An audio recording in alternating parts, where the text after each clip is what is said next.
We are Environment Dialogue. This is a program where we discuss various agenda pan across South Asia. And you know that there is no end to the issues of environment and climate change in this part of the world. And today the issue that is of South Asia, the river Ganges, Ma Ganga, Ganga Nadi. The river, which is one of the greatest rivers in the world, spans across more than 2,500 kilometers from Gomukh to Ganga Sagar. Its entire basin covers number of countries in South Asia. And if I am not wrong, then 1 out of every 12 persons in this world live in the basin of in river Ganges. Now we all know the river is impacted by various issues. There is issue of pollution, hydropower, there is issue of regional sharing of water, climate change and whatnot. And today we will be trying to create friction and beyond. This program is being organized by the Canadian television channel Climate Channel in collaboration with the Plurals, which is a media platform on environment and climate change. So I don't want to waste any more time. I just would like straight away to the discussion, and we have a fascinating panel. This is my responsibility to introduce the panel to all of you. We have Dr. Kalyan Rudra, eminent river expert from India and also the chairman of West, through which a major part of Ganges flows and kind of ends into the sea.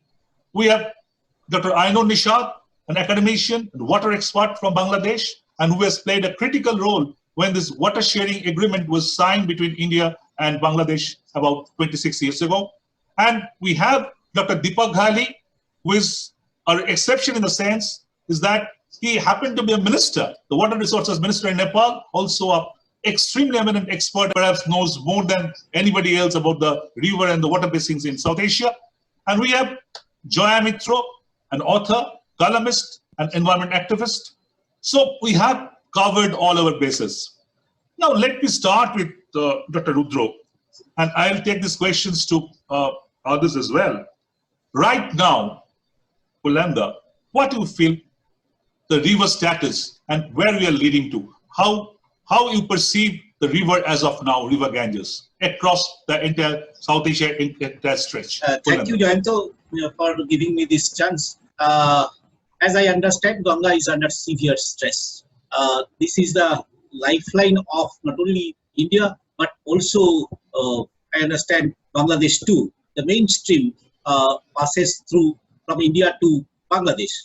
And if you look at the how we started to use this river, what we expected from this river, we expected water for the sake of irrigation, for the sake of power generation. But we never realized properly, rather planners never realized that river is not the conduit of flowing water. It is a conduit of suspended solid. The suspended solid is continuously being transferred downstream. And we looked towards the river as a stock, not as the flow. And we expected too much from the river. And that way, if you look at the Garhwal Himalaya, the river is tamed for with the idea of producing more and more hydropower. And when it comes to the downstream at Haridwar, at plains, it flows eastward. You will see that how the river is being exploited without any regard to the holistic eco-hydrology.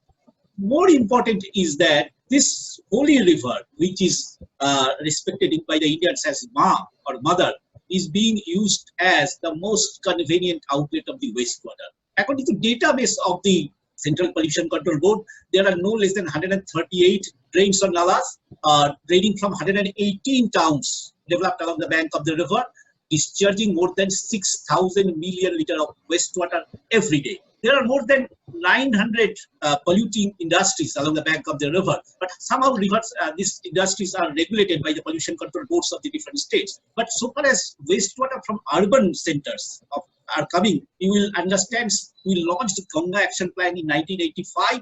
Till date, Honorable National Green Tribunal says that no, the river should not be allowed to be as the most convenient conduit of the wastewater.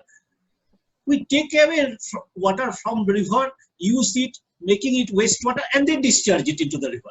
We often forget that it is not the human society having exclusive right over the river. It is also the other living being who depend on this river and the biodiversity of the catchment. Okay. They have the equal right. So this way we abuse this river. and we abuse this river. We fragmented this river into several stagnant pools. So not only the river is fragmented, the habitat is also fragmented. I'll be coming to this habitat part, but as you, let me go to Bangladesh, because you have mentioned already, you have flagged off various important points about the river's current situation. I understand that Bangladesh also facing issues on that. So let me on this point, because we have to come back to the habitat in any way. Let me go to Professor Ainun Nishat. Professor Nishat, long back, and what Kalyan has just been saying, that the way we were being abused, he used this term, abused. Now, I have seen River Ganga is tributary, is kind of segments in West Bengal. We call it Adi Ganga. It's no more than a drain. And when I went to Dhaka and saw Buri Ganga, it is almost similar. So, Ainun Nishat Saab, what's your take on this? How bad is the shape of River Ganga in Bangladesh part? Thank you very much. I fully agree with all the points made by Kalyan. He made an excellent presentation trying to summarize what are the issues, but I will add one more thing, which is the flow and the sediment load between the dry season and the wet season. He talked about pollution, he talked about the right of the ecosystem to have sufficient quantity of water, and there has been a major improvement on this from legal aspect in Bangladesh. Our Supreme Court has just issued a judgment where they said that the rivers are to be considered as a living being and they have a right. But going back to the first point, Kalyan, you see, Kalyan Rudra has addressed the whole river, starting its origin in India, coming to Bangladesh, and going to the sea. But Jayanta, you started saying Ganga is a river. You mentioned the origin, but then you said the Ganga Sagar. In your consideration, you forgot the Bangladesh. As the river enters Bangladesh, and you very rightly said there is the Adi Ganga, there is the main Ganga, and it meets the mighty Brahmaputra at a place called Aricha, and the new name is called Padma, and it meets the third river called Meghna, and the whole flow goes to the river. So we need to consider the whole river as one unit. And very luckily, the two prime ministers of the two countries in 2011 has agreed from now on the two countries should consider the whole river as a basin. Now politically we need to bring in the Nepalese part of the river into the whole basin system. That is a political problem, not a technical problem. If you look into any textbook, anywhere in the world, they talk the whole basin should be considered as one unit. Now in India, in the 18th century and 19th century and 20th century, there has been significant abstraction of water in the upstream region for the purpose of irrigation. I don't fight on that. But in the process, the river has become a very tiny canal. You go to Patna, you go to Bihar, you see the flow in West Bengal. It is nothing compared to the original flow. Now, I am not saying that you have to maintain the river in the original condition, but please consider the environmental flow provides some flow. So what is happening, as it enters Bangladesh, the flow is so low that it cannot discharge to the distributaries. So the lively Ganges Delta is totally a dead delta, is a moribund. And it takes discharge. I'll give one example, the Sundarbans. Now we say the Sundarban is a unique ecosystem. Why the word unique? Because possibly this is the only freshwater mangrove forest in the world. This is a big one. Mangroves are by definition saline water ecosystem. No, Sundarban is a freshwater ecosystem. Now on the Bangladesh side, it is started dying because the water is no longer flowing. Result is the western part of Sundarban in Bangladesh is almost devoid of Sundari trees. I will make one quick point. Ainun Nishat sir, you just speak a bit louder. Okay. Please be louder. So just a bit louder. As the distributors, if we consider Adi Ganga as the one end of the delta, and then we have the Jalangi system and the Madhumati system, Gorai, Madhumati, and the few other distributaries, they are virtually dead. Result is the present southwestern Bangladesh has become highly saline. And the impact is serious. Population growth in Satkhira and Khulna and Bagerhat, the three districts. We have now smaller district. In the British period, this was part of the Jessore district. The population growth rate there is negative. The people are moving out because the whole area has become saline since 1976 onwards. And this is being further aggravated by sea level rise and climate change and the storm surges. This year we experienced 3 big storm surges. Okay, Ainun Nishat sir, I'll come to the sea level rise part. I'll come to the salinity part perhaps again.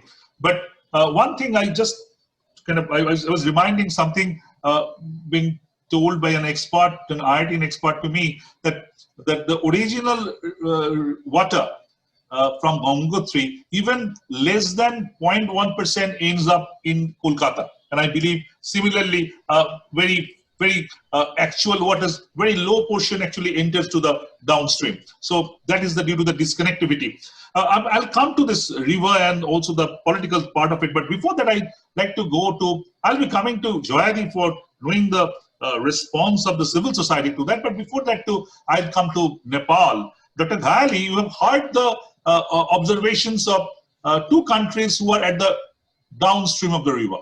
But you are a part of the basin at the top. What is the issue in Nepal in context to Ganges and its whole basin structure? Okay, before we come to the Nepal concerns, let me speak about the basin concerns. Sure. You can hear me correctly? The Sure, sound sure. is yeah, okay.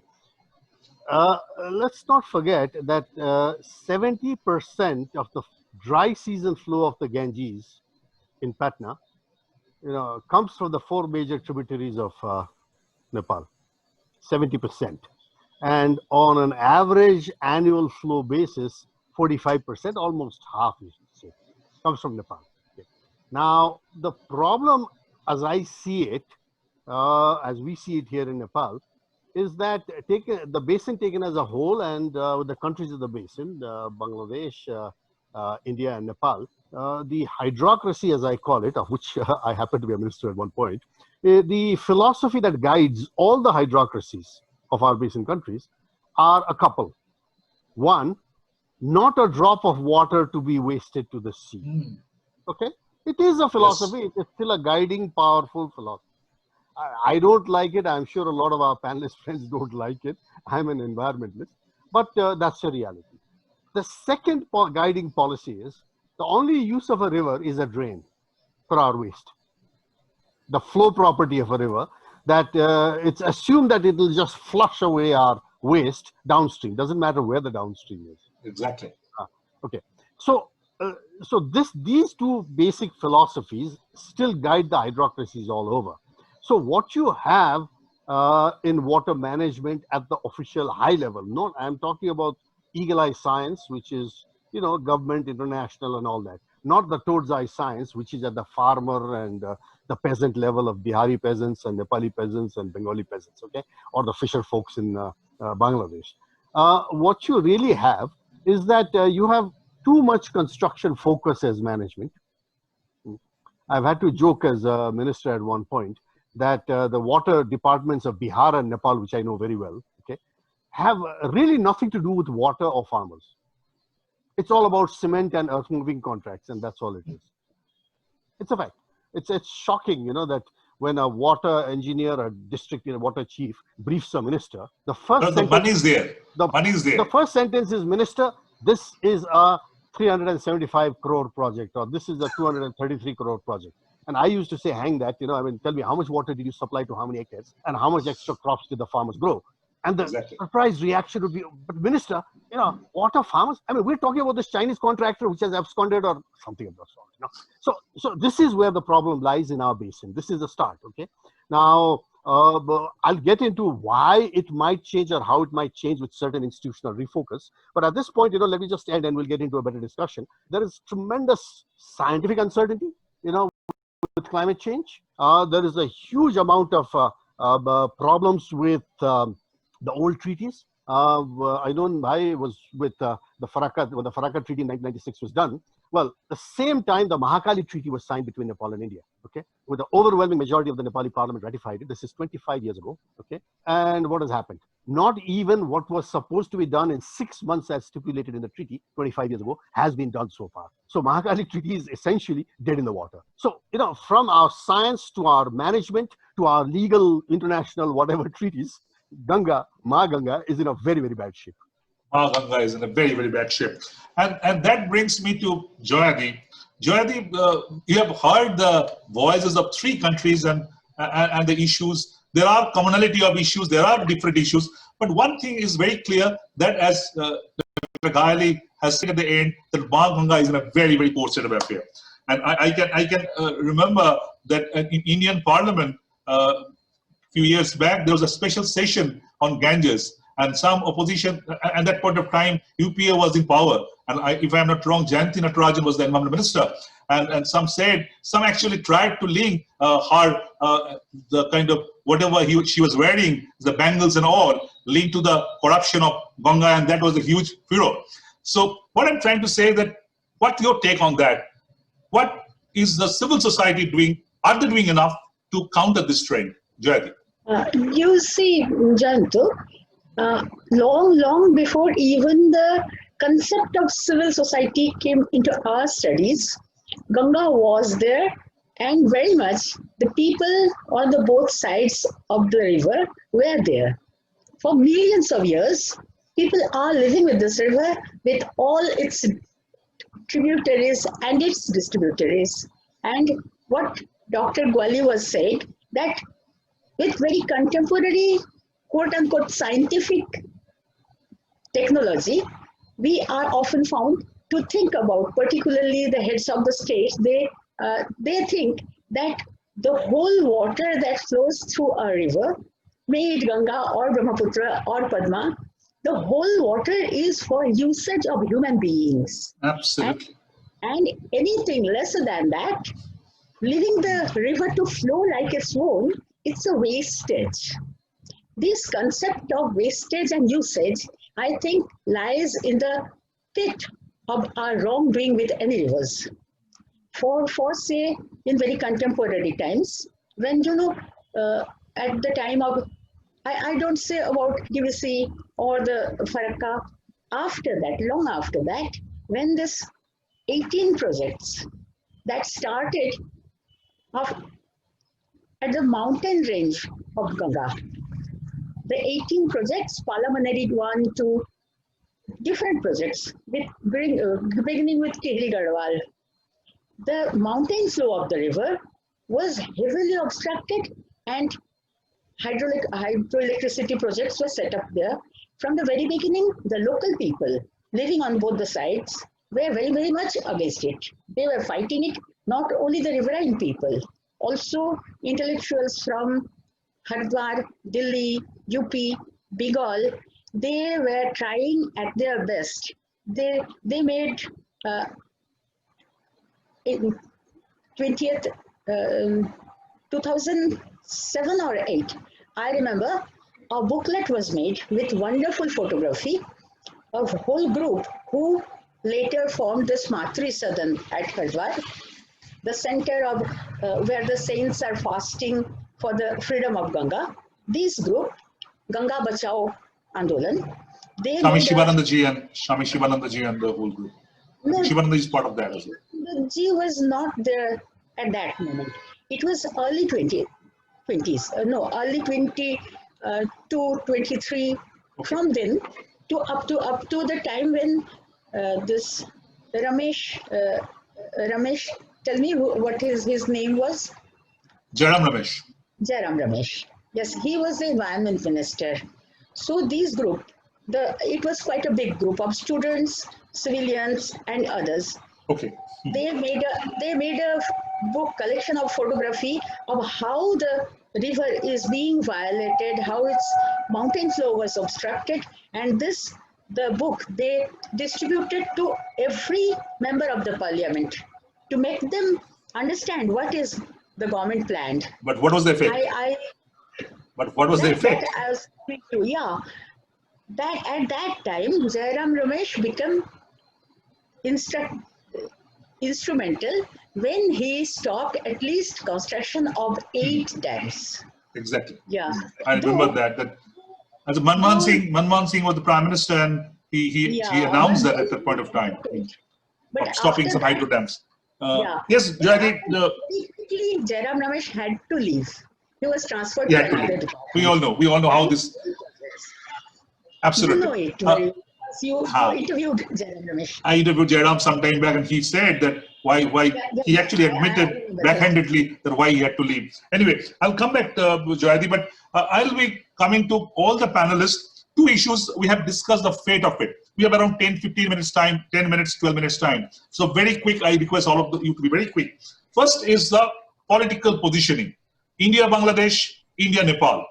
Already, Dr. Gyawali has pointed out how the Mahakali Treaty didn't take off what it was supposed to be in 6 months. Kulanda, we did the India, Bangladesh. As I understand, 30 years down the line, it is supposed to be reviewed. The tenure is 30 years. Already there is discussion within India of breaking down Farakka. From Bihar, this agenda has come. And also Bangladesh is complaining that for Farakka, they are not getting adequate water, whatever it is. So what's your take on that? Kulanda, practically and pragmatically, where do we stand on Farakka on the Indian side? Kulanda, very quick, because we could try to rotate. Kulanda. Yes, there is a voice demanding that Farakka should be demolished.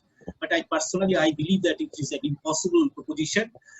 Just imagine the sediment load of the Farakka barrage has so far trapped. And just imagine if we draw that structure 2.64 kilometer long, what will be the consequence? The first consequence will be the Bhagirathi-Hooghly River in its non-tidal regime up to Navadvip, that is about 20 kilometers from Jogipur to Navadvip, will totally go dry.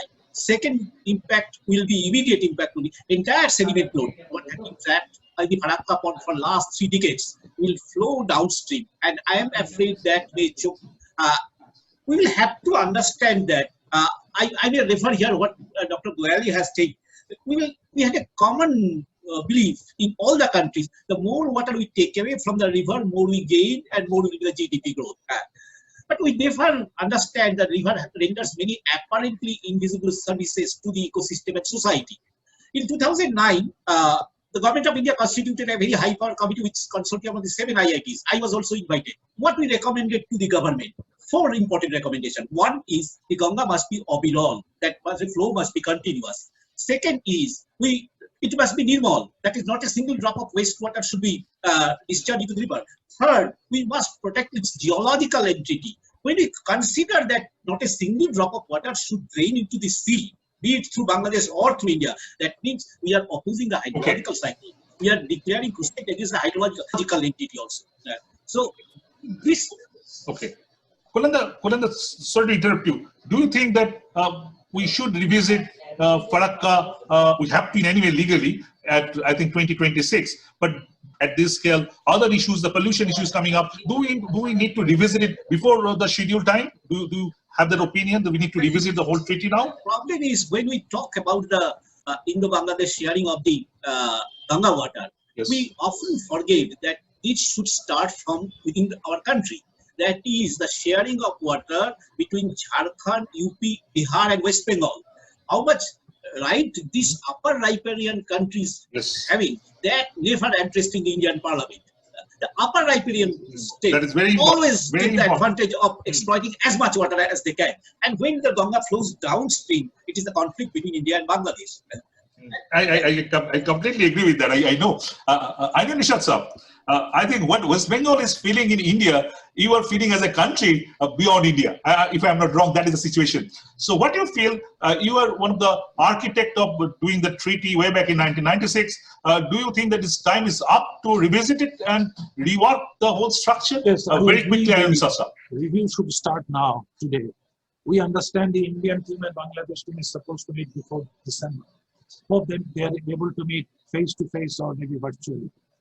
But as I said, in 2011, the political masters said that this should be looked into on a holistic approach and a scene-wide approach. Kalyan Rudra just now said that the flow should be continuous. It is one river. And Dipak very rightly said, my old friend Dipak very rightly said that we the engineers, I am one of the engineers, I have still a bachelor's degree in engineering.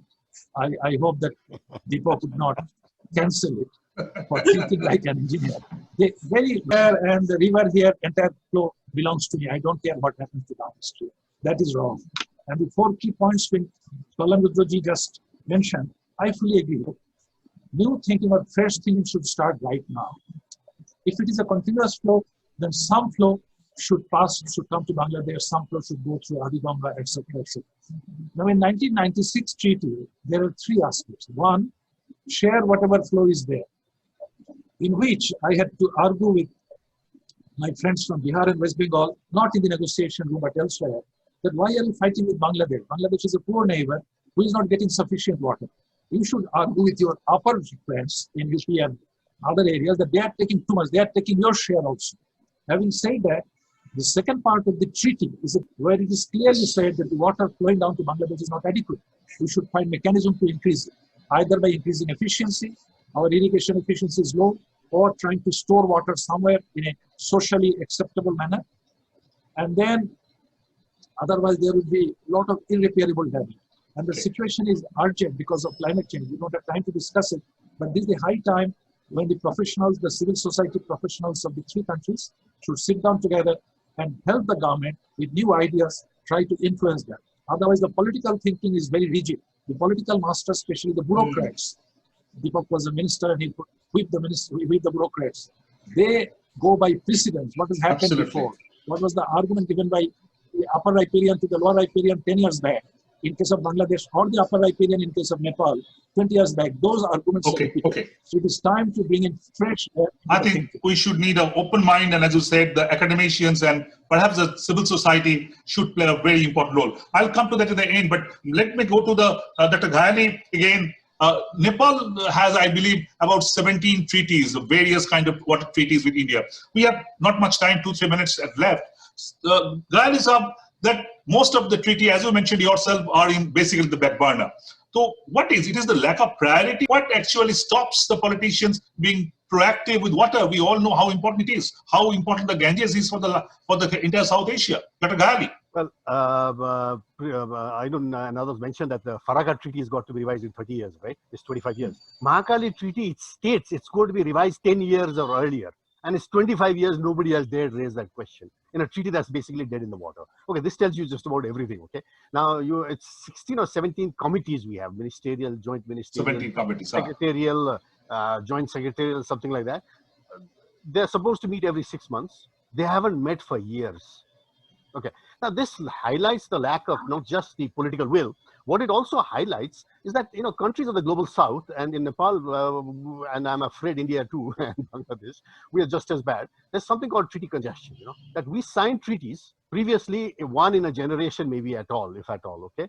Now we sign 5 or 6 treaties a year, half the time without even looking at the consequences. Yes. Mostly to look good. A minister has to go to Geneva, so they want to give it in a speech that, oh yes, we have signed the Child Right Treaty or whatever treaty and all. Absolutely. And then once they come back home and say, wow, we're supposed to do this under the treaty? So this is a common disease across the sector. Now, I want to know, end on a very positive hope, on this. The old, as I said, the old paradigm, I'm also a hydropower engineer, don't forget, not a drop wasted that doesn't go through a turbine. Okay, that's our side of the story, as bad as irrigation engineers. But, to counter that, there is one hope from India, but this all depends on India. Bangladesh and Nepal are irrelevant on this practically, which is this. Now, 2015, I think you passed this inland navigation, 111 rivers to be developed for inland navigation. Okay. Now, I have been advocating as an environmentalist, and my environmentalist friends have problems with me on this,